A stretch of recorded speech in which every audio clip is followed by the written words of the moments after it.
CD Projekt Red, a company filled with surprises. I honestly never thought that I will be making this video, at least not before the release of Cyberpunk 2077. Now, two of these wonderful human beings on Reddit have recently put up a post which shares some of the in-depth valuable information about the new Cyberpunk 2077 gameplay that was exclusively shown only on the Polished Tour Community Investor Summit that CD Projekt Red is currently having an entire team go on the tours just to show off their upcoming AAA project. The reason why they do this is because they want to get the interest from the investors to get the funding and sales promotions, and also discuss about the plans of their future products, and also all sorts of different adult stuff which we are not going to get into anyways. Recently on Reddit, a user named Shavod took his beautiful time in writing this amazing in-depth details about what he got to see in the new Cyberpunk gameplay and about all the new details in the game the developers shared in secret with the community. The first detail a user talks about is the main story, which one of the community member asked the developers if we can actually get an option to do exactly what Johnny Silverhand said and burn the city down. In terms of length, the main story of Cyberpunk 2077 might be a little shorter than The Witcher 3, but the developers have stated that the game will make up with higher replayable options in the game, which means that the game will have multiple types of decisions a player can choose from, and from that one particular decisions, the option will again branch out to more options, which will then result in completely different experience for each and every player, and not every player is going to experience the same story or even the same outcomes, because the developers say that there are multiple options in the game that not every player is going to choose the same. The game designer at CD Projekt Red talked about the loot system in Cyberpunk, which will have two types of loots, one being the useful loot and the other being the so-called useless loot from a player's perspective. Now, according to the developers, the reason to why they're keeping the loot that's useless to the players is that even if it's useless for the players, it's still something that was useful for the characters in game, and it wouldn't be logical for the NPCs to carry only those stuffs that's going to be beneficial for the players. Now that we're done with the loot system, they've even spoken about the side quest designing in Cyberpunk 2077. According to Pavel Sasko, The Witcher 3 quest structure was designed as a single-line story, with a bunch of branches sticking out of it, which sometimes will go back to that same single line. But in Cyberpunk 2077, those branches will now grow more branches, which then often ties around each other. Which in other words means that the side quest that we decide to do will often evolve in more side quests, and those side quests will have an impact on the other quest as well as the main storyline. So it is now going to be hard to find one playthrough which will be exactly the same as what you got to experience in your game. So now let's move on to the gameplay features. So about the gameplay feature, the decision you as a player make will apparently impact your gameplay style in a very massive scale. Now, for example, if you decide to make enemies with a certain group of individuals, let's say a gang from a certain part of the map, then that part of the map will now be marked as a no entry zone for your player. Now, of course, this does not mean that you cannot enter that particular zone. You of course can do whatever you want, but if you do, then you will have to face the consequences of being jumped on by your enemies.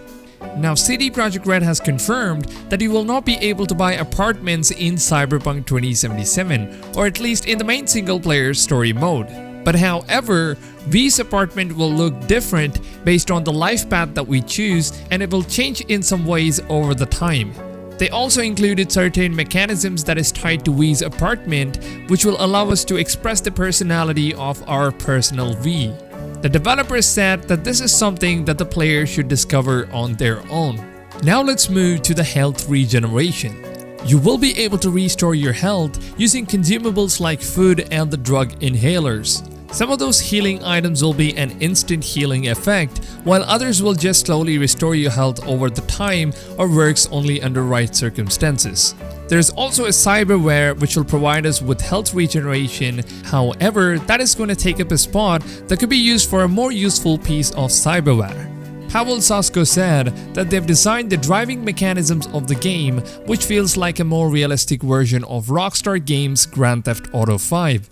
They have also spoken about the new weather system in Cyberpunk 2077.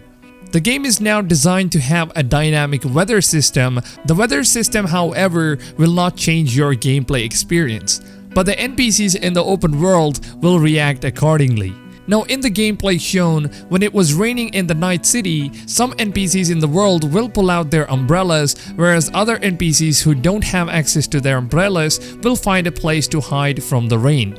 Pavel Sasko said that the game will also feature something called as the acid rain, which will be something that they want to leave for the players to experience for the first time and that they don't want to spoil it before the game comes out. Now, this one is the most interesting and something really unique in an open world game, where the police officers in Night City will not intervene when they see you committing any smaller crimes, like for example beating up some random stranger on a street, because they actually treat it as a just everyday occurrence in Night City. But if they catch you committing more extreme crimes, like for example pulling out a gun and shooting bystanders or even driving through them with your car, they will absolutely try to fry your ass. Now, car racing will be a huge part in Night City, but the races will also add some kind of an extra cyberpunk touch added to it, which should allow us to really test the speed limits of our cars.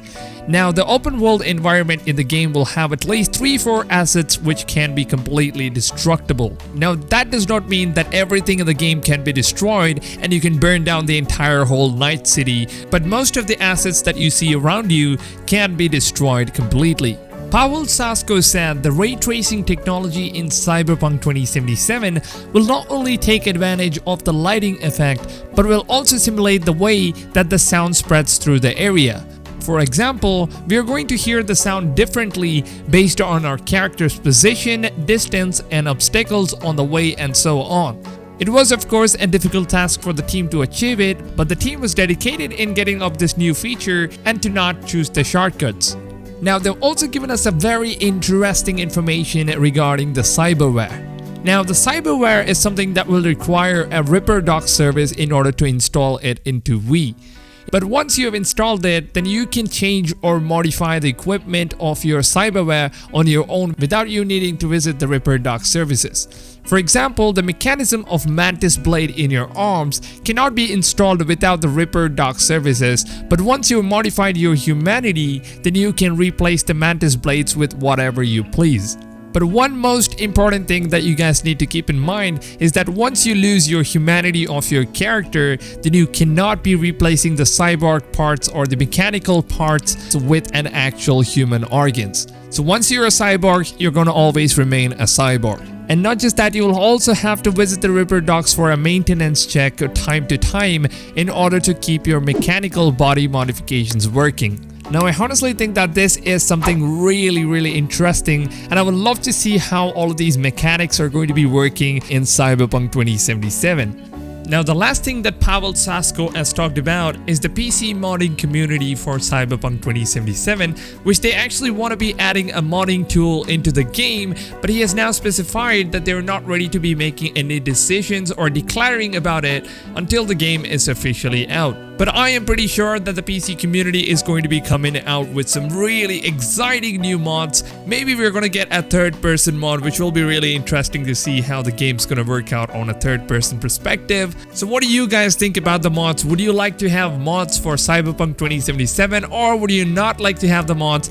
and you just want to experience the base game and you're not someone that really cares about mods or whatever? Let me know your thoughts in the comments down below.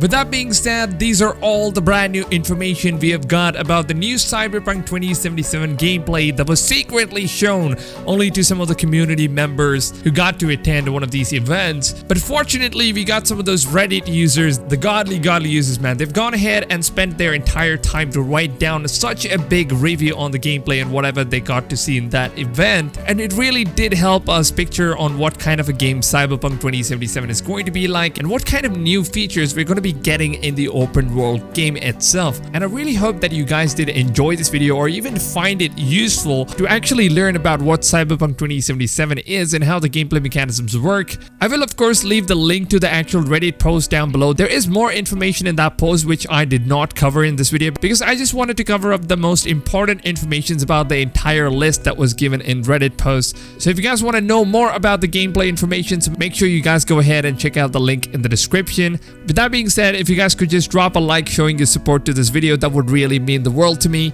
And also, if you guys didn't know this already, I post daily Cyberpunk 2077 videos on this channel, from information to gameplay, news and leaks, rumors and everything regarding the game. So make sure you guys subscribe to this channel if you guys are interested in Cyberpunk 2077 content. With that being said, lads, hope you guys have a great day, and I'll see you all on tomorrow's video. Till then, take care fams, and goodbye.